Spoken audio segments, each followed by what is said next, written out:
And she's watching with eyes. And she's loving with the eyes. I just know it. Ricky Springfield, it's a buddy of mine. Late at night. You know I wish that I had Jessie's girl. I'm so jealous. Ricky Springfield shows up in the most random places. Please welcome Rick Springfield to the Daily Buzz. What the hell was that? You have never seen Boogie Nights? No, I haven't actually. You are kidding me. No. I heard of this in the Jessie. It was the first movie or the first kind of time someone took Jessie's Girl out of the context it was and put it into something, which is, you know, that's what makes a song go on and on is when they put it in a new arena, which they definitely did with that, obviously. Yeah, I think a lot of people were shocked to hear that song and see that in the movie. Well, I read something the director wrote. He wrote an article about why he used that song in a film magazine, and it was actually very, very clear. He said there's a lot of aggression in the song and a lot of angst in the song, and he felt that, you know, and he wanted which it worked, you know. Yeah. I mean, from the little bit I've seen, I'm going to go see it now. Looks like a great movie. We'll get you a copy. It'll be your consolation prize from being on the Daily Buzz. Who is Jessie's Girl? Is there a real story behind that? Yeah, of course there is. Every song comes from a kernel of truth, and I lost contact with them before the song was even recorded. They moved away. But yeah, I was hot for this girl, and she had her boyfriend was a friend of mine, and it didn't work out, and so I wrote a song, and that's the best. Was the best outcome for me, because if something had happened and there had been no song, where would you? You wouldn't be the bazillionaire you are today, I'm sure, right? Come on, you've got to be worth bazillions of dollars. It's not about. Honestly, it's never been about money to me, ever, and I don't. You know, to me, that's a kind of the guidepost, sure. You know. But it's really, and that I can help people that I love and my family and you know and live in a nice place, but it was never about money. It's always been about, and still, it's about music. Which is a true testament to the artist that you are. But that's what it. But that's any artist that really does anything, they never get into. If anyone gets into the arts for money, forget it. Right? It ain't gonna happen. You know. Yeah. I mean, I know guys who become lawyers and doctors. I know a guy who his parents came who said, "You have a choice: CPA, lawyer, doctor. Make a choice." So he said, "Oh, I didn't know. I was CPA," and he was never passionate about his career, you know. And I say to my sons, I don't care it doesn't matter if you make money. It does matter, obviously, you have to live in the world, but money will follow if you're passionate about a career and your life. And that's been the biggest gift for me, is that I've been able to do something I'm incredibly passionate about. You've got a new documentary coming out, An Affair of the Heart, and it showcases your loyal fans over 30 years. What was it like to have those cameras following you around? It was weird. It was intense at first, and then you get used to it, you know. Yeah. But honestly, they followed us to Europe. We did a tour of Europe, and after 18 hours flying and 3 hours driving, and no one had slept, we opened up the door of the car in I don't know where we were, Oslo in Norway or somewhere, and there's a freaking camera right in my face. I'm going, come on! Really? I'm jet lagged beyond belief, you know. And but apart from that, it was great. They had great cameramen. They got some amazing footage, and the live stuff is difficult because we've all seen a ton of live footage, but they really did some great stuff. Your fans are so, I mean, it's amazing. I have to say, it was quite a roller coaster ride to watch. And the cruise ship thing, it's crazy. I had no idea these fan cruises exist for you, for Boys to Men, for Sammy Hagar, New Kids on the Block. We're actually one of the first rock and roll cruises, because there was the soft jazz cruise, you know, and I said, well, we could do that, you know, as a rock thing. And all the ships now, they go, oh, we don't know about rock and roll. I mean, it works for the soft jazz crowd, but I don't know if it's going to work for rock and roll. So we said, well, let's give it a shot, and we did it, and it was like over the top. And so other people have seen our thing and gone, Yeah. But it's not as easy as it sounds. It's a lot of work, but it's it's the five most amazing days of the year. It's a giant party, and I'm there the whole time. You know, we're crossing in the halls. We have a beach party. We go swimming together. We have to stumble into the piano bar at 2 o'clock in the morning and play songs. And it's a guilt-free 5 days on the. It's amazing. It's incredible, and there's musical guests. Kevin Cronin from REO Speedwagon was a musical guest last year, and actually we're going to soap opera this year. Jack Wagner is going to be on it.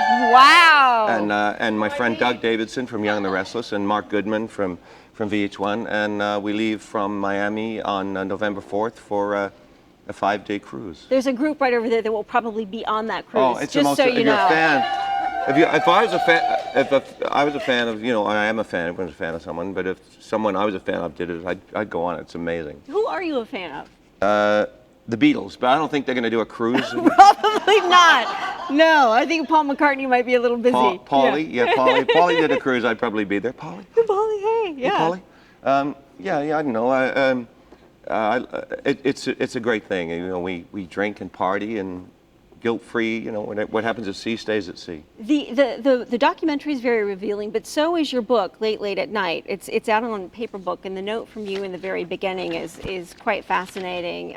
When I turned 50, I wrote a song about my life so far to see if I could fit into a 3-minute pop tune, and I could. Yeah, my depression. What inspired you to write the book? I'd always wanted to. I've had a pretty complex life and done a lot of things, and I just wanted to. I'm a writer, you know. That's what I do. That's what I enjoy the most. And I started out writing stories and wanting to be a journalist of some sort before music took over. So, and I wrote the book myself without a ghostwriter, and making the New York Times bestseller list was a really cool thing for me. You know, as an Australian kid growing up in the bush, looking over at America and going, wow. You know, you guys are so awesome, and we're all so puny over here. I wish I could be like you Americans. You know, and that's probably part of the drive of what got me over here and why I have an American accent and I don't talk like this anymore, you know, because I wanted to be part of America, and I love this country, and I'm what it stands for, and so the whole, you know, certainly having a book hit the New York Times bestseller list was a very proud moment for me. That's huge. Okay, we have some fun questions for you. Uh-oh. You ready? Uh-oh. Okay. Here we go. What is your current state of This means you've run out of real questions? Yeah, it's true. I've ripped these off from Vanity Fair magazine. Oh, so, all right, fair enough. All right, here we go. I thought there were these guys sent questions in. We've got some fan questions for you, Rick. Okay, here we go. What is your current state of mind? Oh, depressed. Oh, no. No, I in my book, I deal with my depression, which has been my lifelong partner for, you know, and it's a hard thing to deal with, but it's also part of the thing I wrote about it was because I wanted people to understand you can still have a successful life and deal with depression. It's nothing that goes away, and it's not like, you know, a coke habit that you can go and get cleaned up for. It's there, and he's sitting right there. Mr. D is the character that is my depression in the book, and so I deal with it all the time, and so it makes me very, very, very unsettled in my mind, and I'm unsettled most of my life, which is probably the best, you know, music or something in the arts was probably the best choice for me because of that. To drive you, yeah. Well, Dave Letterman calls it his dark passenger. Calls it what? He calls it his dark passenger. Yeah, I call it my darkness and Mr. D, and it's probably they should meet each other because maybe they'll get the hell out of here and leave us both alone. You know? Okay, so what is your idea of perfect happiness? Wow. I instantly thought of my family and my sons. Aw, what is your greatest fear? Being overtaken by the darkness, and you know, I don't know, not being able to help my family. What historical figure do you most identify with? John Lennon. Wow. Which living person do you most admire? I don't really have a living person. No, I guess Paul McCartney. I'm kind of doing the Beatle thing here, but it's okay. Go with it. I mean, actually, there's a ton of historical figures. I love writers. I love Oscar Wilde, Beethoven, and all the dark characters. I definitely identify with. The modern ones. There's not a lot of great people out there right now. You got that right. Okay, if you could perform... I instantly think of politicians, and there's nobody. You know, honestly, it's hard to go down that. They're wastes. They're wasting They're wasting everything that America stands for. Hate them all. If you could perform with anyone living or dead, who would it be? John Lennon? John Lennon? I'd actually love to sit down with Beethoven. He's my all-time, and Rodgers and Hammerstein are my two all-time favorite writers, above actually Lennon McCartney. Rodgers and Hammerstein, who wrote Oklahoma and Carousel and all the great musicals that I was raised on, because my dad was a singer and loved all that stuff. And I would say, to me, are the most incredible writers. I would love to sit down with those two and say, give me some clues. What would you say is your greatest extravagance? Would have to be my 1963 Corvette Stingray that I still spending money on. Sweet. It's awesome. It's a restored modified '63 Corvette that is unbelievable. Wow. And I'm not the kind of guy that I had a friend who had a big hit in the '70s before I had anything, before I made it anything. And first thing he did was went out and bought a Ferrari, right? He goes, yeah, I just bought this Ferrari. I saw him 6 months later. He goes, you want to buy a Ferrari? So I was determined never to be that guy that collected crap, expensive stuff and houses everywhere. And I have collections that I have a lot of Beatle memorabilia. I have song lyrics in their hand, and I have some amazing stuff, actually. I have the Titanic. I collect stuff that turns me on, and Sure. collecting cars doesn't turn me on, but I love my one car, and I'm not that kind of guy. I spend on other stuff. I have a very big extended family. Let's see. What is your most treasured possession? Wow. Inanimate? Sure. Whatever. Well, my sons. Okay. There you go. Absolutely, without question, my wife. When and where are you happiest?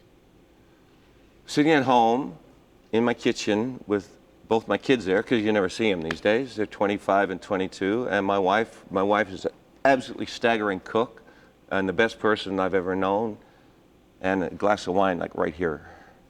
Nice. And that's when I'm happiest. Your favorite hero of fiction? Dorian Gray, because I thought that was a brilliant concept. I've got so many. I mean, I don't know. All of them. They're all brilliant. Okay, one last question for you. What's your motto? Never give up. Actually, I have 3 of them. Never give up, never give up, never give up. Nice, very good. An Affair of the Heart, the journey of Rick Springfield and his devoted fans will be in select theaters. For more information, go to rickspringfielddoc.com or Yellow Rick Road on Facebook. Rick Springfield, thank you very much. What a pleasure. Honor to meet you. Thanks.